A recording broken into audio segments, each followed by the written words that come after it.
Assalamualaikum warahmatullahi wabarakatuh. Hello students, how do you do? I am Sofwan Nugraha and I will be your tutor for today.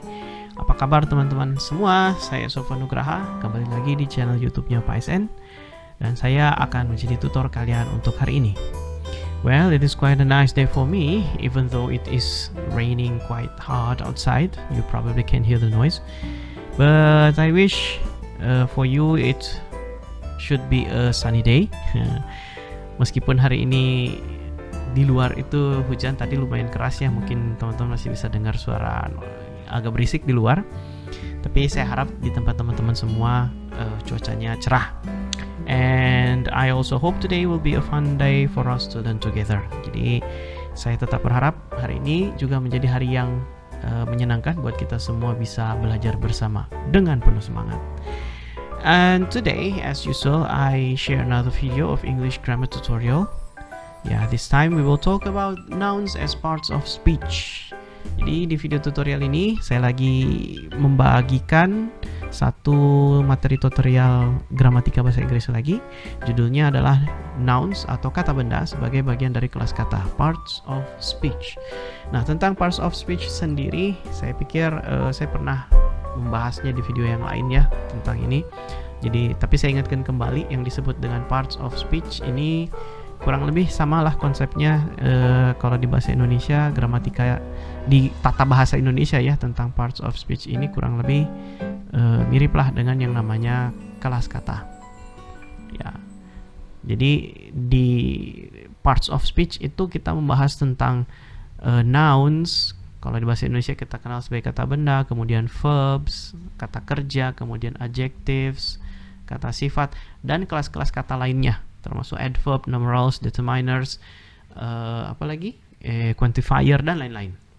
Nah, untuk video tutorial ini kita khusus dulu membahas tentang nouns atau kata benda. So, without further ado, let's move on to the explanation.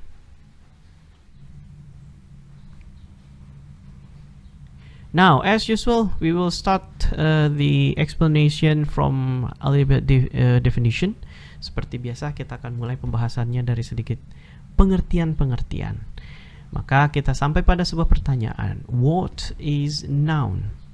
Nih, kalau orang Sunda ini akan ketawa juga ya dengar judul. What is noun?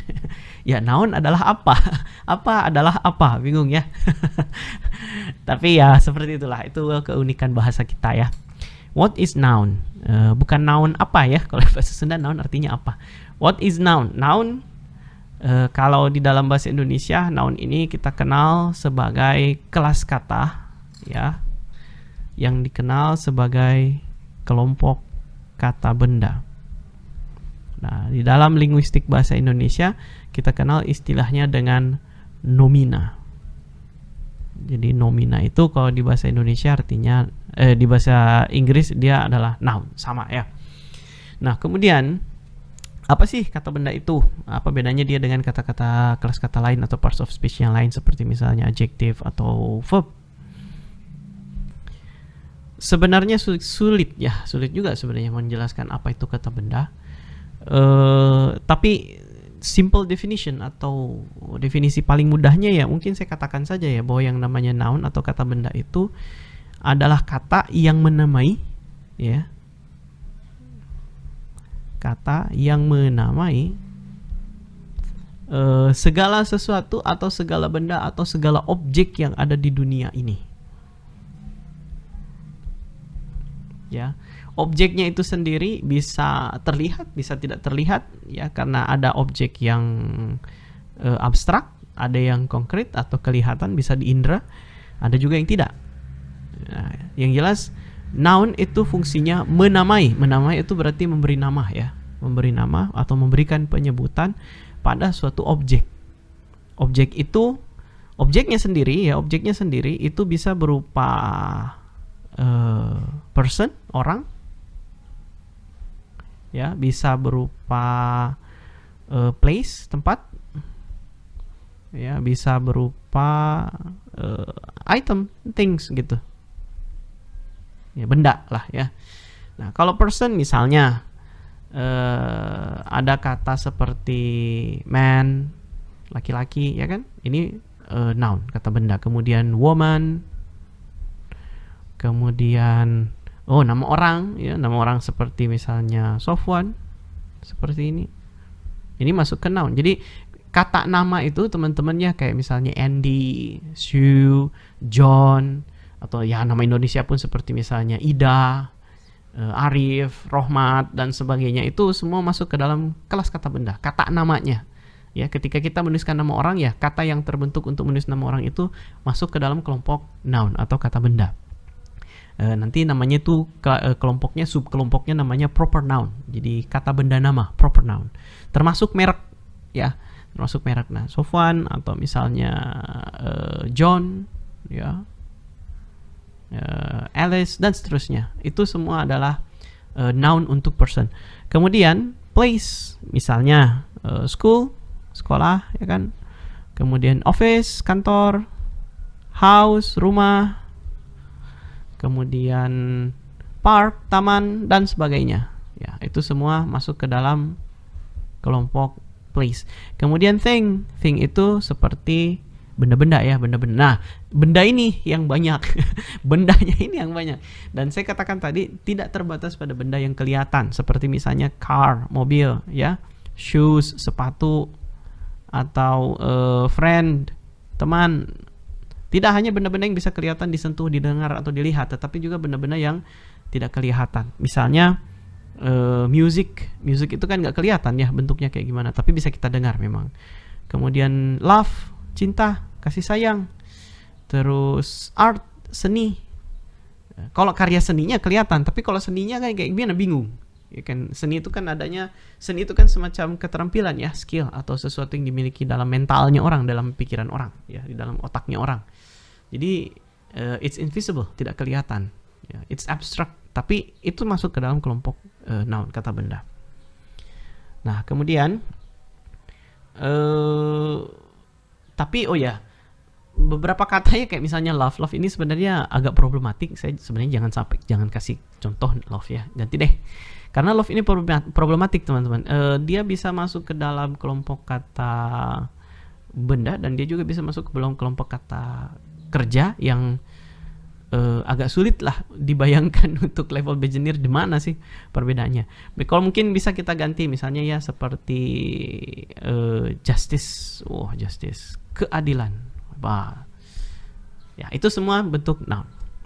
Nah, kemudian selain dari maknanya atau dari fungsinya sebagai kata yang menamai segala macam benda, noun juga bisa dilihat dari ciri-ciri fisik. Ciri-ciri fisik, matanya indah, warna biru, rambutnya pirang. Bukan yang itu.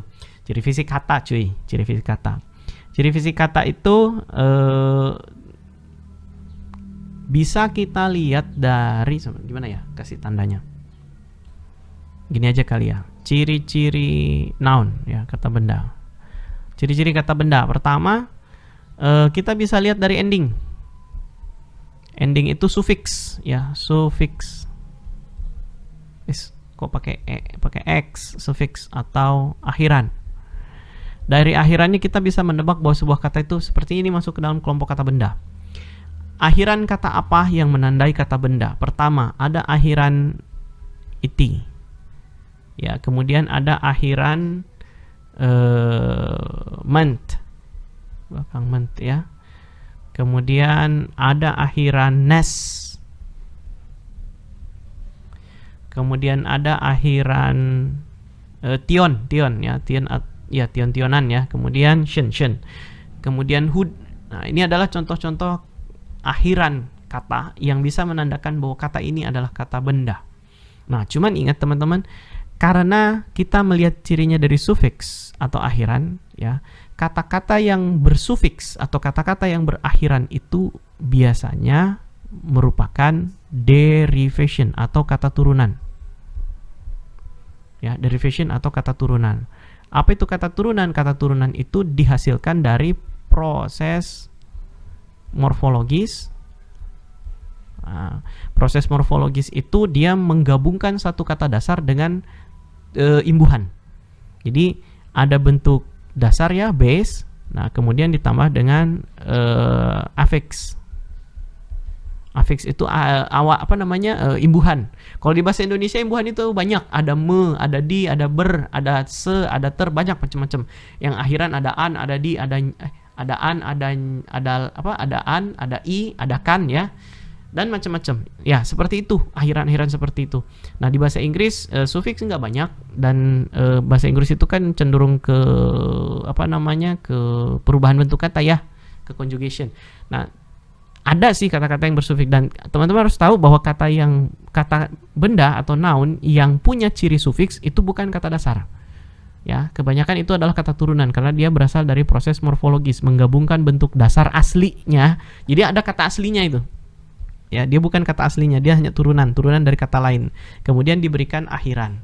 Nah, akhiran apa yang diberikan? Yaitu iti, ment, nation, dan hood. Itu beberapa di antaranya.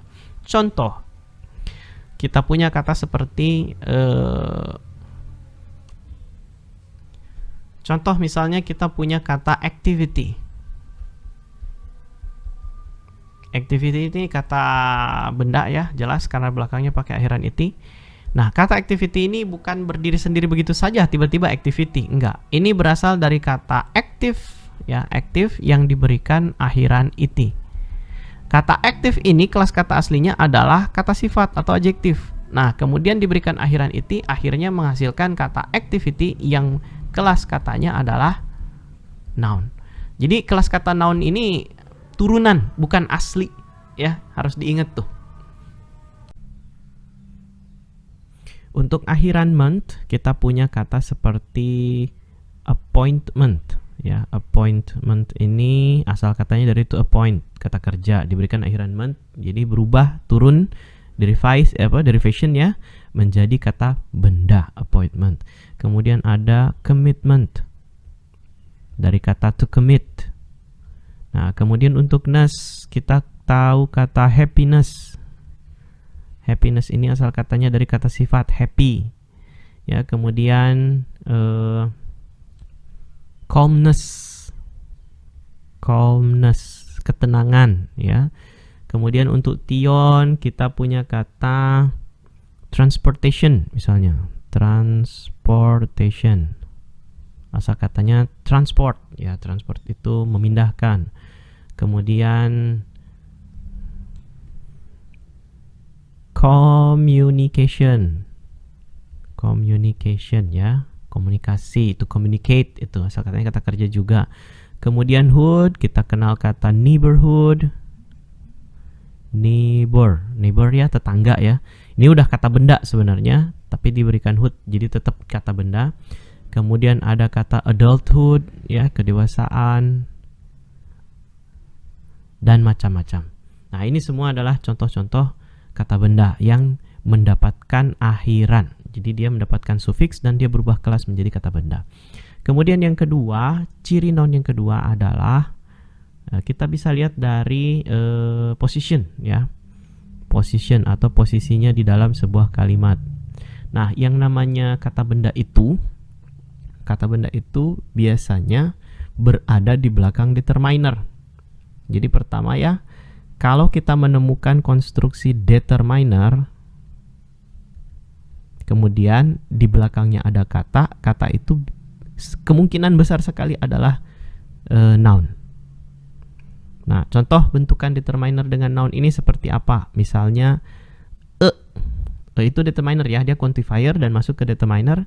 Kemudian book, kata benda. Ya, determiner itu nggak bisa ketemu di belakangnya dengan kata kerja. Ya, misalnya a run, sebuah lari, nggak bisa. Ya, sebenarnya nggak bisa. Jadi dia harus ketemu dengan kata benda ya, nggak bisa seperti ini. Nah, kemudian contoh lain misalnya the house ya, the house ya, seperti halnya the ini juga quantifier dan quantifier masuk ke dalam kelompok determiner. Nah, kemudian yang kedua, noun juga biasanya berada mengikuti kata sifat. Jadi di depannya ada adjektif, kemudian diikuti dengan noun. Kenapa seperti ini? Karena adjektif memang fungsinya mendampingi noun. Kenapa dia harus mendampingi noun? Karena dia menjelaskan atau menyebutkan sifat atau quality atau quantity ya yang melekat pada sebuah benda. Jadi misalnya nih temboknya warnanya merah. Nah, kita akan katakan dia bahasa Inggrisnya red wall ya, tembok yang ya catnya warna merah seperti itu. Atau misalnya ada sebuah bangunan ya, bangunannya tinggi, tall building seperti itu. Nah, di sini kita lihat ya bahwa yang namanya kata building, perbaiki dulu building, oke. Yang namanya kata benda seperti wall dan building itu bisa didahului oleh yang namanya kata sifat. Ya, itu salah dua dari ciri-ciri noun. Nah, kemudian ciri yang ketiga, nah karena di sini sudah penuh, saya beranjak ke sebelah ya. Tapi ini nyambung ya. Jadi ciri yang ketiga, yang namanya noun itu biasanya berfungsi. Jadi kita lihat dari sebagai fungsinya. Fungsi di kalimat. Di dalam kalimat yang namanya noun itu biasanya menduduki fungsi subjek ya, atau sebagai objek. Nah, kenapa nggak bisa jadi predikat? Ya karena kalau ingat sekali lagi, di dalam tata kalimat bahasa Inggris predikat harus verb. Jadi nggak ada kelas kata lain yang bisa menduduki predikat selain verb. Nah, apabila ada kata lain selain verb, misalnya adjektif, itu harus tetap didahului oleh verb. Nah, makanya dibutuhkan yang namanya copular verb, linking verb, dan lain-lain nanti ya. Itu di pembahasan yang lain. Tapi sekarang kita fokus di sini bahwa fakta bahwa di dalam sebuah kalimat yang namanya noun ya, noun itu berfungsi sebagai subjek dan objek. Nah, contoh, kita buat kalimat. Di sini saya buatkan sebuah kalimat, dibacanya Indra read a book. Nah, Indra ini adalah seseorang, kemudian read ini berasal dari kata to read ya. Kemudian a book ini jelas noun. Nah, Indra karena dia nama orang, dia juga termasuk ke dalam noun ya. Ingat tadi ya, proper noun. Nah, Indra di sini berfungsi sebagai subjek. Read karena dia adalah verb, maka dia berfungsi sebagai predikat ya, dalam hal ini pasti verb. Kemudian a book di sini berfungsi sebagai objek. Nah, selain sebagai subjek ya, di sini kita lihat ya, di kalimat ini aja, kita pakai kalimat ini aja dulu. Kita lihat di sini ada dua noun. Pertama ada Indra, kemudian ada book. E ini adalah tadi ya determiner. Ya, determiner. Ingat determiner ketemu dengan noun. Benar dong, ya. Jadi Indra read a book itu adalah sebuah frasa ya, karena terdiri dari dua kata, dan dia adalah frasa nominal karena intinya ada noun. Ya, determiner nggak bisa berdiri sendiri jadi inti. Itu kalau dilihat dari tata bahasa frasanya gitu, tata frasanya noun determiner itu nggak bisa berdiri jadi inti. Nah, pada intinya yang dimaksud dalam objek ini bukan masalah kata e-nya, tetapi justru kata bukunya, ya kan. Jadi subjek pelakunya adalah Indra, yang dilakukan adalah membaca, dan target dari membacanya adalah sebuah buku. Di situ ada dua noun, dan di situ salah satunya menduduki subjek, salah satunya menduduki objek. Nah, itulah ciri-ciri noun yang bisa kita amati di dalam kalimat.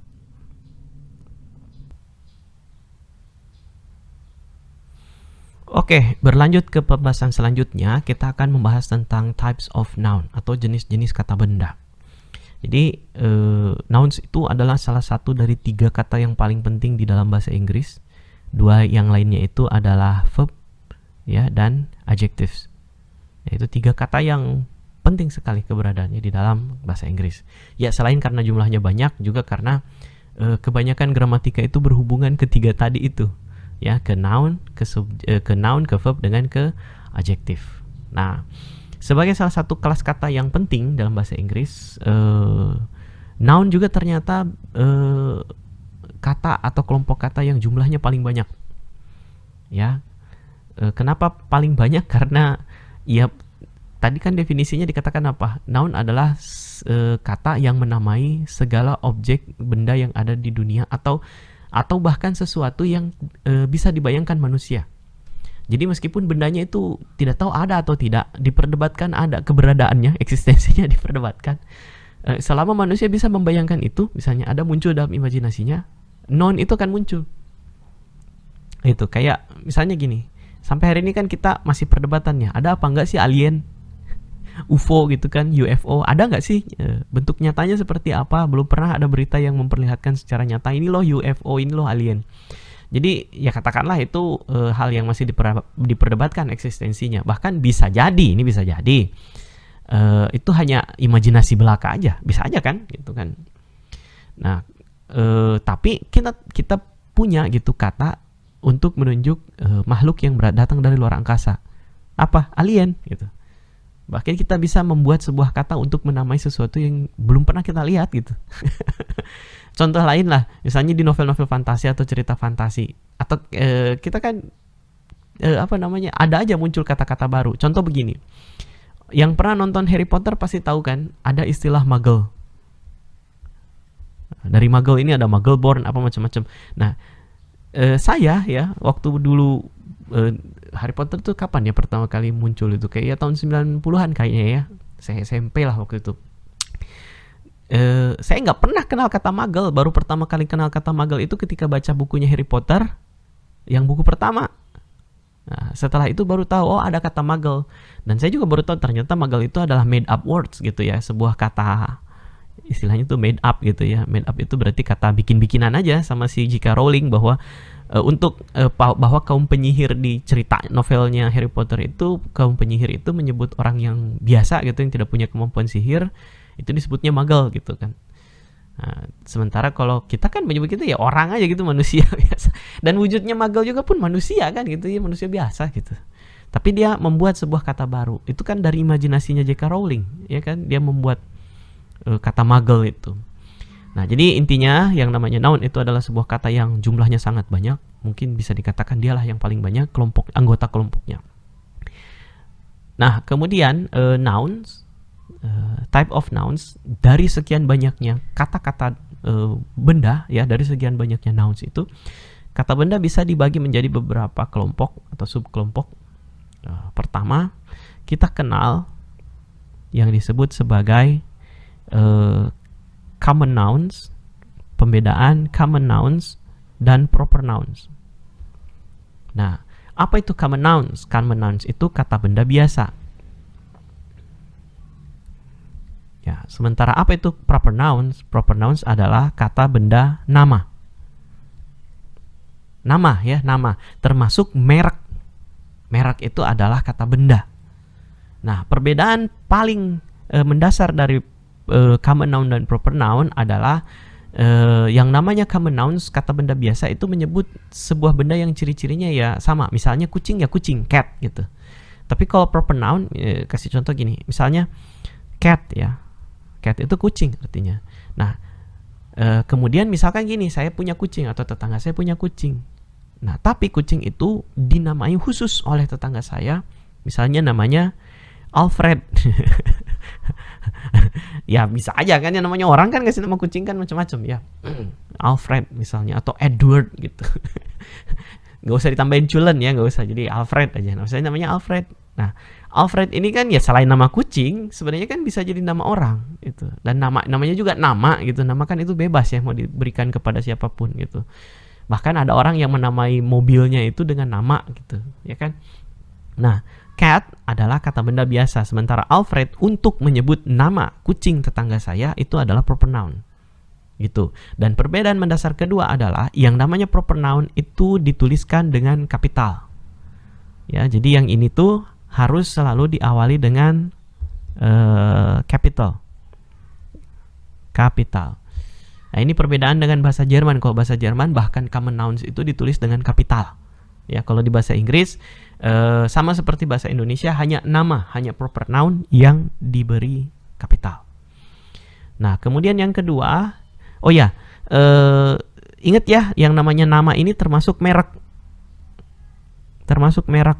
Jadi kayak misalnya common nouns-nya nih, common nouns-nya misalnya smartphone gitu.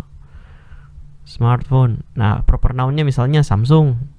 Bukan merek, bukan promosi ya, tapi contoh aja.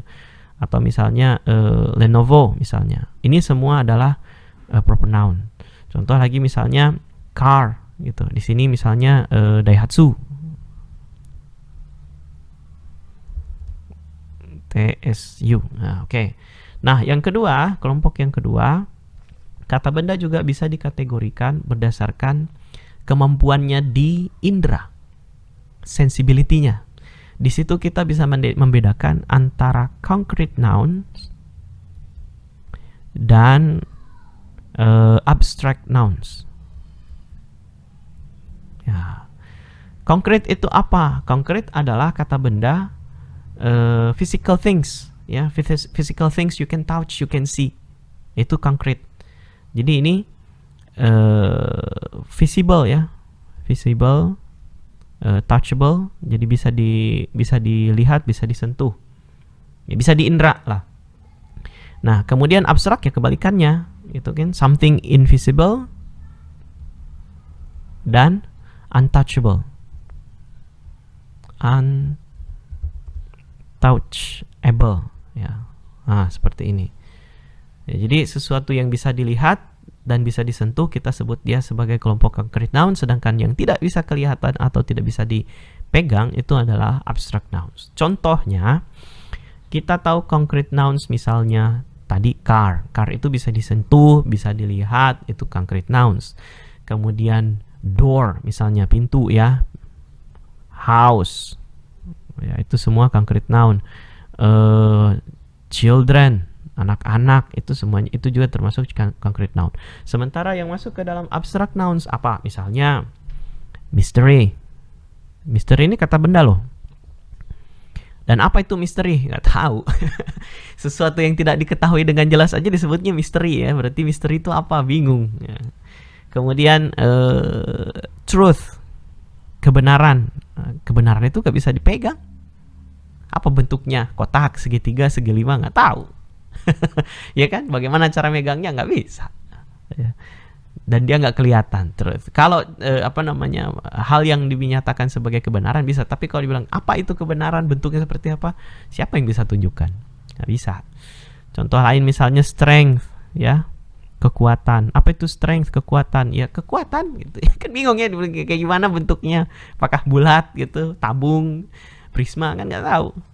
Seperti kata justice ya, keadilan itu. Apa justice itu? Nggak kelihatan bentuknya. Tapi kalau kita misalnya bandingkan misalnya dengan tree, pohon, kan kelihatan jelas. Ya, kita bisa jelas melihat, oh itu pohon tuh ada batangnya, ada daunnya, ada rantingnya, ada buahnya mungkin kalau berbuah, kan begitu.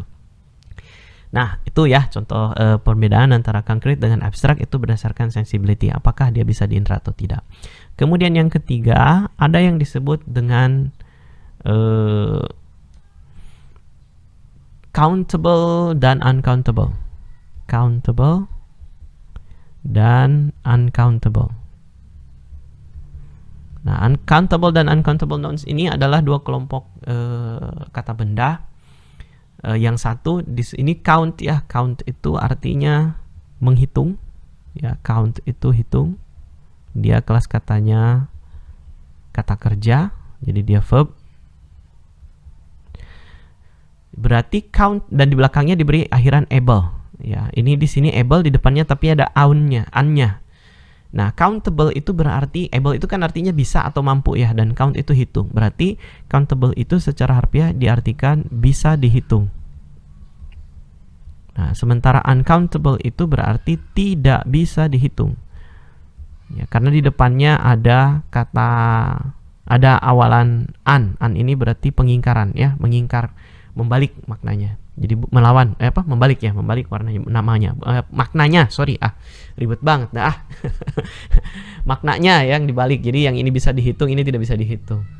Nah, sebenarnya pemaknaan bisa dihitung dan tidak bisa dihitung ini agak-agak ribet. Kenapa? Karena di bahasa Indonesia kita tidak membagi, artinya di tata bahasa praktisnya bahasa Indonesia itu kita tidak membagi dan membedakan mana benda yang bisa dihitung dan mana yang nggak bisa dihitung. Karena konsep jamaknya bahasa Indonesia hanya bergantung pada jumlah.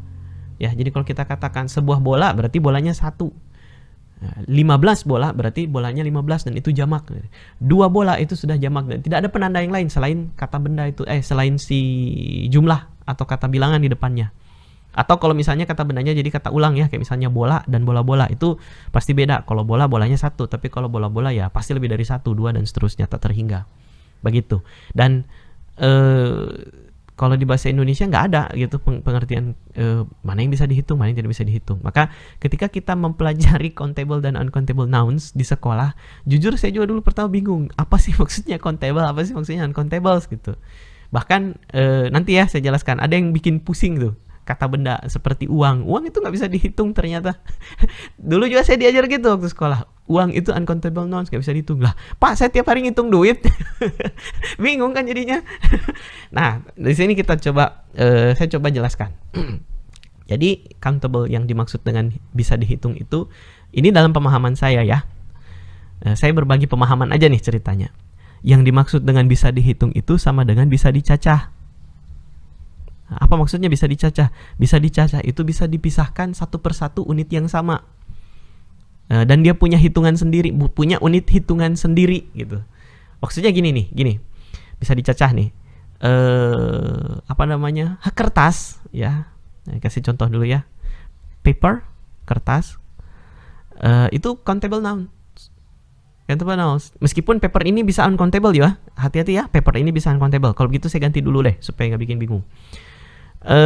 Yang pasti countable dulu. Car misalnya, car ini countable. Kenapa? Karena bisa kita mencacah mobil. Mencacah tuh maksudnya gini, kita bisa bedakan mana mobil yang satu dengan mobil yang lain, ya kan? Dengan sekilas lihat kita bisa menghitung di situ mobil ada 8, 2, 1 atau 10, ya kan? Tinggal lihat aja cirinya. Oh rodanya 4, bentuknya kayak gitu, ada kacanya dan seterusnya, itu mobil. Tinggal dihitung tuh 2, 3, 4, 5. Oh ada 5 mobil, itu bisa dicacah berarti bisa dihitung. Contoh lain rokok, cigarette. Ya, cigarette itu bisa dihitung, countable. Atau pensil itu bisa dihitung. Kenapa? Karena rokok dan pensil itu ada satuan sendirinya, yaitu batang. Kita bisa bedain kan, ada berapa rokok misalnya di saku, tinggal dipegang aja, oh ada 3 batang. Ada berapa pensil di tempat pensil, oh ada 6, berarti 6 pencils. Itu semua bisa dicacah. Nah, sementara uncountable nouns adalah kata benda yang tidak bisa dicacah. Ya, ini berarti tidak bisa dicacah. Nah, tidak bisa dicacah itu berarti ya kita tidak bisa bedain gitu mana satuan yang pastinya tanpa dibuatkan satuan buatan. Ya, gini. Kalau car, mobil kan satuannya unit, pensil itu batang, itu. Kertas misalnya lembar. Terus apa lagi? Daun itu lembar, itu kan ya. Kemudian ya begitulah, buah ya buah itu. Orang-orang. Nah, tidak bisa dicacah itu kata bendanya berarti tidak punya satuan yang baku. Contoh, water. Water itu bagaimana cara kita mencacah air? Bisakah kita memisahkan air yang satu dengan air yang lain dengan ukuran yang sama, bentuk yang sama? Kan tidak. Air harus punya wadah, ya kan, harus pakai cup gitu. Nah nanti yang dihitung itu bukan waternya tapi cupnya, kan gitu ya. Terus contoh lain misalnya rice. Rice punya bentuk sendiri, kita bisa hitung per butir. Nah di sini kita punya pengertian kedua. Yang namanya uncountable nouns itu juga bisa berarti merepotkan kalau dihitung satu persatu. Merepotkan dihitung satu per satu. Contoh kayak rice. Rice itu kan merepotkan kalau mau dihitung satu per satu. Makanya kalau orang jualan beras kan gak ada yang dihitung per butir kan. Bu, beli nasi berapa sepiring? Itu kalau di warung.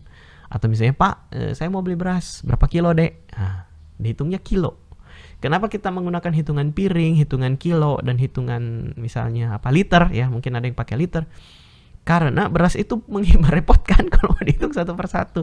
Dan memang dia tidak dijual satu per satu. Memang artinya dibagi-baginya itu dengan sebuah wadah gitu. Atau dengan ukuran tertentu.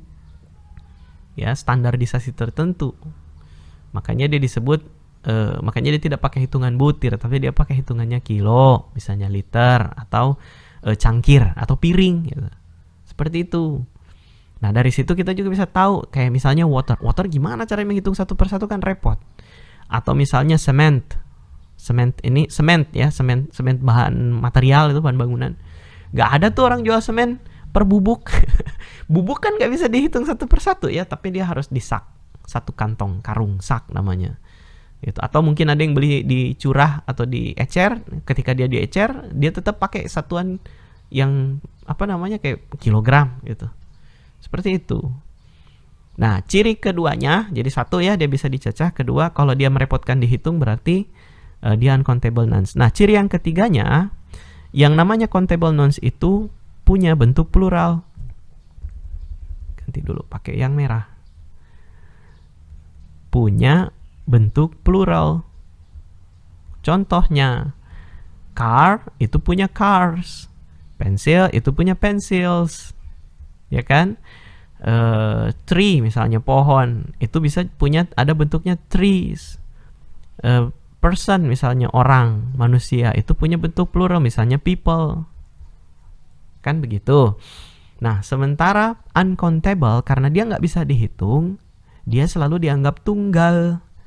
Itu dia selalu dianggap tunggal, dianggapnya satu meskipun jumlahnya banyak. Nah, maka dia cuma punya bentuk singular, artinya dia tidak punya plural, tidak ada pluralnya. Ya, kita nggak bisa katakan rices, kita sebut rice saja gitu. Nah, tapi nanti ketika gimana Pak, misalnya kita mau misalnya gini, saya mau beli 3 karung atau 3 apa ya misalnya, 3 botol air misalnya, 3 botol air. Kalau nggak ada pluralnya berarti waternya nggak bisa waters dong. Ya memang, karena nanti yang dipluralkan itu bukan watersnya tetapi bottlesnya. Jadi ketika uncountable nouns itu kita cacah dengan satu ukuran tertentu terus jumlahnya jadi banyak, misalnya di belakang depannya ada 3 nih, 3, kita nggak bisa katakan 3 waters, 3 air, nggak bisa.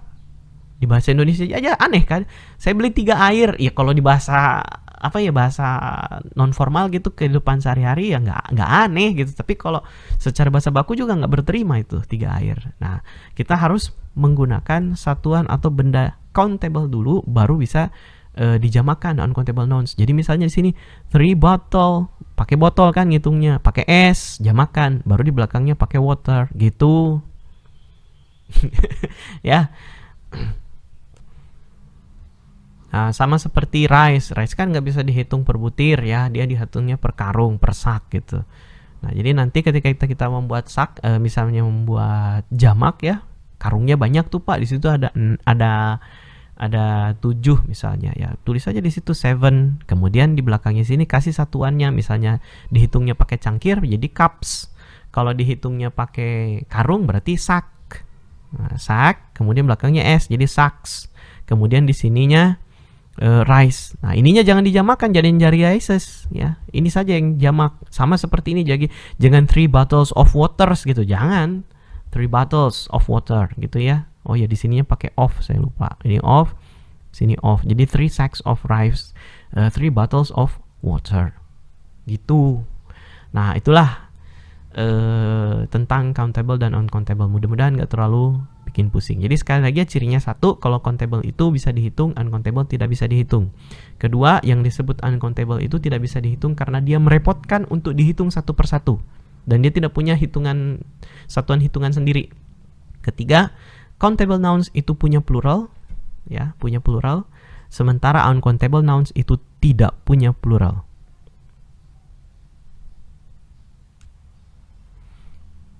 Oke, sekarang kita beranjak ke penjelasan selanjutnya.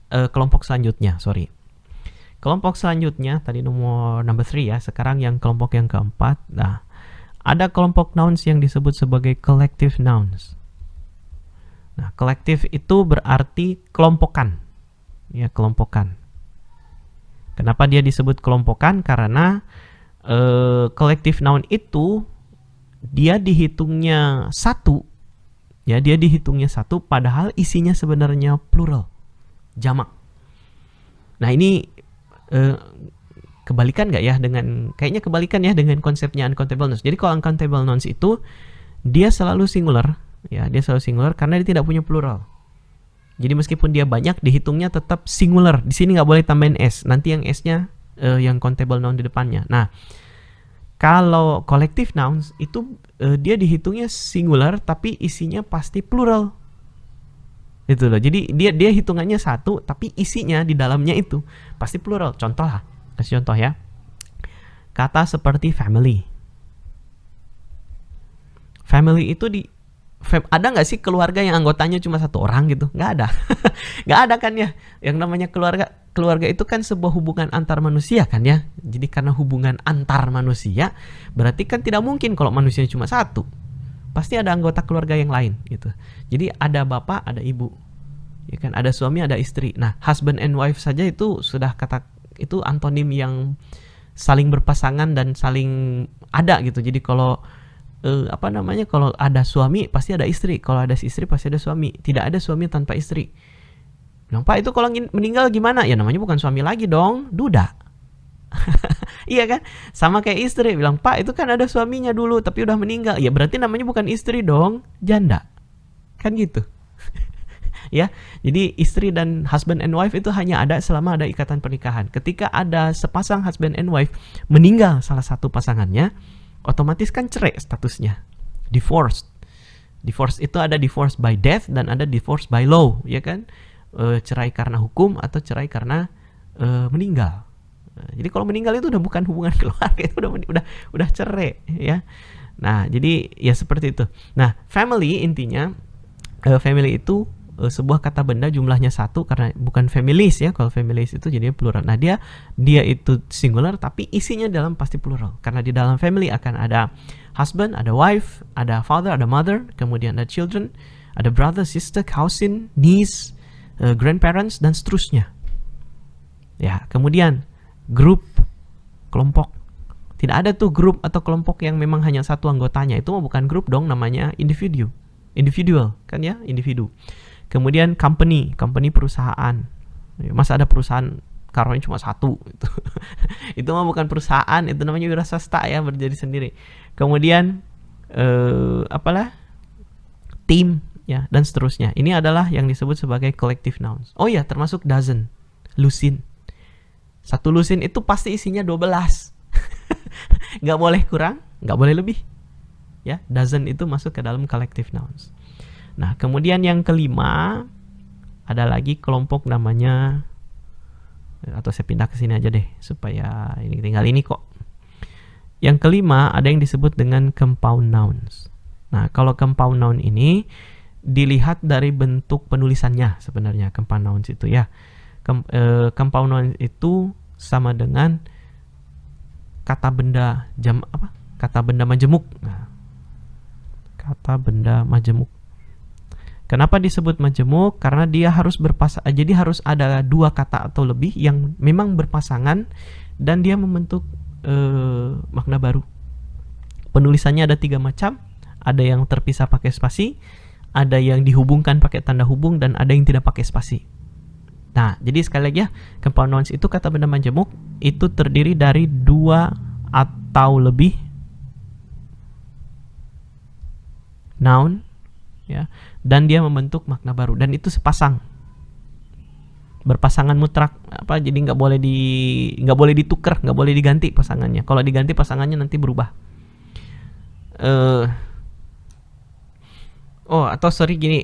Saya baru ingat, salah juga kalau saya artikan dia dua noun ya, karena saya baru ingat ada memang compound noun itu yang dibangun bukan hanya karena kata benda saja ketemu, tapi ada yang kata benda ketemu adjektif, ada kata benda ketemu verb.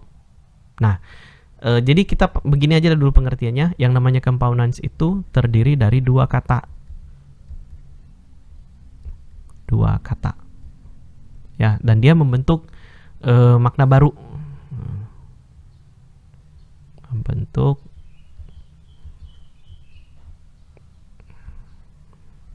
makna baru yang merujuk ke satu benda tertentu. Ya. Menunjuk ke benda tertentu.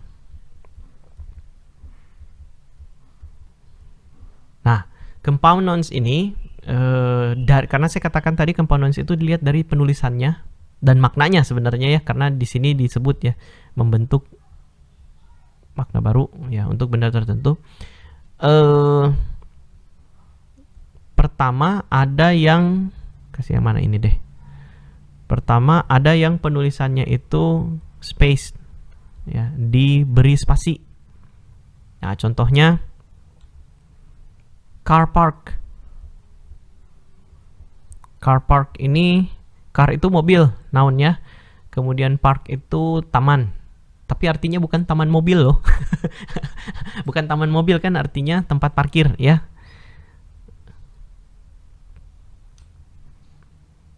Kemudian yang kedua ada yang pakai hyphens ya. Kita sebutnya hyphenated. Hyphenated itu berarti dihubungkan oleh pakai tanda hubung. Pakai tanda hubung. Contohnya mother-in-law. Mother ini pakai tanda hubung nih. In tanda hubung lagi law.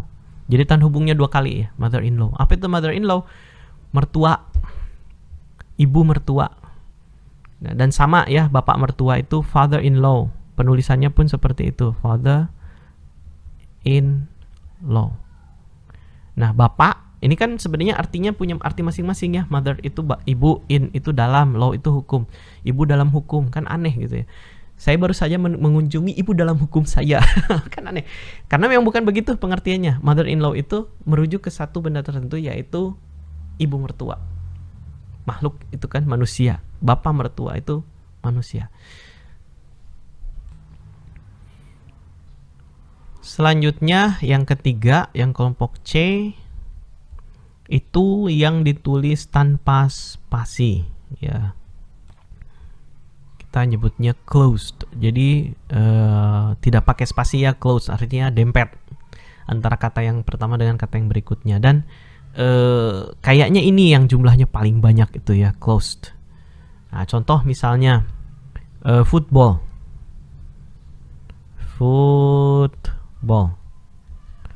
Football ya. Foot itu kaki, ball itu bola. Jadi bola kaki. Ya, padahal sebenarnya pengertiannya adalah sepak bola, tapi sepak bolanya football itu bukan sepak bola soccer ya, lain football, lain soccer. Football itu ya sepak bola Amerika yang mainnya pakai tangan justru. Jadi aneh juga disebut bola kaki tapi mainnya pakai tangan, karena bolanya bisa dioper pakai tangan gitu. Adanya main tubruk-tubrukan itu kan. Kemudian sunset. Ya, sunset ini compound nouns tertutup. Sun itu matahari, set itu tenggelam. Nah, ini yang saya katakan tadi, tidak mutlak semuanya harus dari kata benda, karena bisa juga dari kata kerja atau kata sifat. Contoh lain misalnya blackboard. Nah, blackboard ini adalah kata compound nouns yang terbangun dari kata sifat dan kata benda. Ada black ya, black hitam itu kata sifat. Kemudian board, nih pisah nih. Black dan board itu papan. Nah, tapi penulisannya digabung, nggak dipisah. Ya, sama halnya dengan whiteboard. Whiteboard juga tidak dipisah. Jadi begini, whiteboard, papan tulis putih buat spidol. Oke. Apalagi, oh ya, breakfast ya, makan pagi ya, sarapan. Itu breakfast itu dari break, pisah, patah, pecah ya. Kemudian fast itu puasa. Ya, jadi buka puasa. Aneh ya, orang Inggris buka puasanya pagi-pagi. Ya mungkin karena mereka nggak puasa kali ya. Ya begitulah teman-teman ya. Jadi itu beberapa jenis-jenis nouns atau kata benda ya. Mudah-mudahan penjelasannya cukup jelas ya, tidak terlalu banyak kebingungan.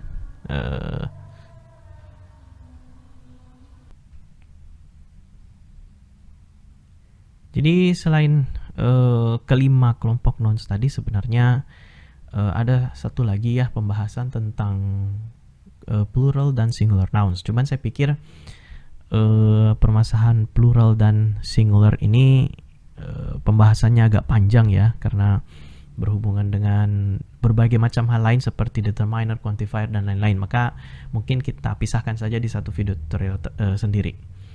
Nah, jadi I think it's enough for today.